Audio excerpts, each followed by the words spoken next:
Hi, everybody. so, um, this one's been a long time coming, and I've been asked many times, uh, what are the reasons why you're making this trek?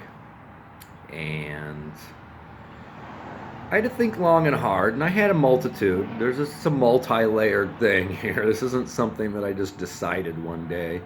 Um, and so it's not really reasons. I'm gonna say, what are my inspirations? I think that's the better way to address this question. And so here I go. Um, First of all, I was born pigeon-toed on my right side, and at 9 I had a hip surgery, which allowed me to walk straight.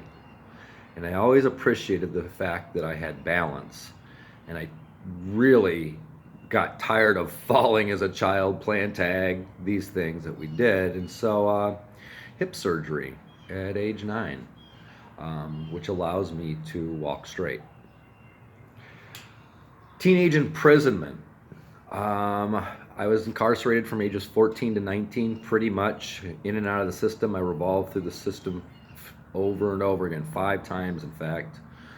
Um, and so this is about my teenage imprisonment and all those who know some form of a cell, whether it be a chair, pure physical inability, drug and alcohol addiction, mental prisons, the social confines, emotional strife, the growing digital empire that keeps in cells, the cubicles in which we work, and fear.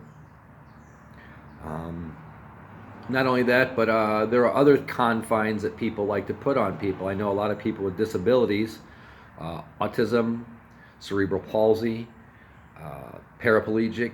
These are just a couple of the reasons. These are just a couple of the things that inspire me to do what I'm doing. The turtle. I've always had an affection for the turtle.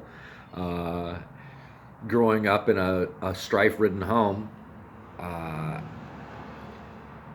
the turtle always has a home on its back, and it slowly paces its way to wherever it's going. With that, there is also an ancient fulfilled prophecy from the Hopis, uh, of, that the turtles will once again cross Turtle Island to return home. And when I heard this, it instantly set in my heart a couple years ago as I was watching some Hopi prophecies. Um, the movie Crocodile Dundee. I know it sounds weird, but Crocodile Dundee, dude went on walkabout. Some of you may not know that movie very well. It's 1887, I believe it was, something like that. But I always thought I could do a walkabout. When I talked to my sister and I was like, you know what I want to do? She's like, you want to go on walkabout. And that was exactly right. So she knew me well. My friend Jeremiah, who, as far as I know to this day, has not fulfilled his need to do the Appalachian Trail, but we had many talks over it. And I was like, in my head, I was like, yeah, that's what's up.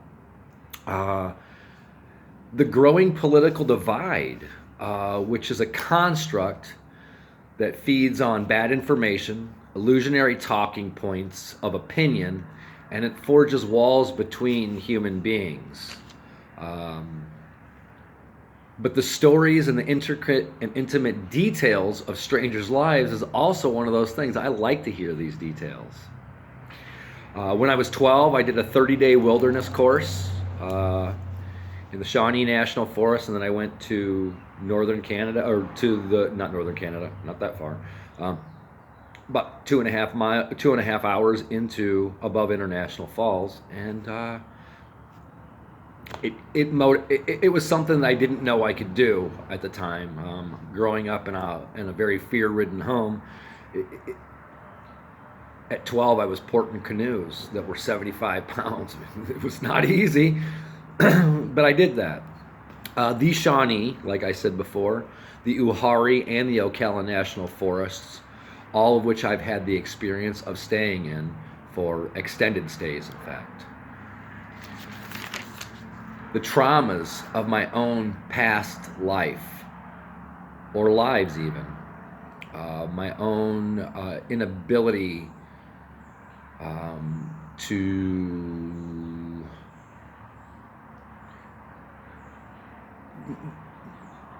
get over the shit that I've been through. And as I walk each step, I leave the past behind me in a very physical sense, but also in a very spiritual sense, and leave my treacheries behind as well.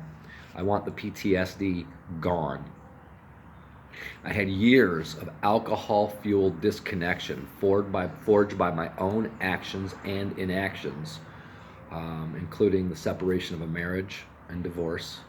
I was alone in a basement in the end, ignoring anybody who would knock on my door, drinking as I wallowed in my own self-pity and despair, and not really having any purpose or direction. The gorgeous place of my destination, which will remain, I'm not going to put it up there because I don't want people, even in this world, we have people that might stalk, and I'm pretty cute still, so I'm gonna leave it at that. 46, and I'm doing okay. I liken it to when I went through this path, to entering another world, and I just would like to take it slower than before. And the area is beautiful. And so these are the reasons. These aren't the reasons. These are my inspirations as to why I want to do this. And it's been something that's inside of me, and I should have done it a long time ago. And anybody who has any desire to do something like this, it is a wise decision to get it out of the way before you're too old, before life passes you by and you're no longer able to do these things. Physically, it's a brutal beating. I have my body has grown accustomed to it, but at the same time, daily I have to deal with, blisters and all these things. And thank God I lost weight, and I was able to bring myself down, because gravity is always pulling us down. So heads up, y'all. And these are my inspirations, and I can probably pull out a lot more. My son, who's autistic, he very specifically had parameters put around him by other people, and I want those parameters to be blown away. I want those dividing lines. There are no dividing lines. And so these are the reasons. This is my inspirations, and I just wanted to take this moment to share this, and move on to my life. So thank you very much, and all the support I received along the way, from before I left and during my trek. I can see that this has real value to it, and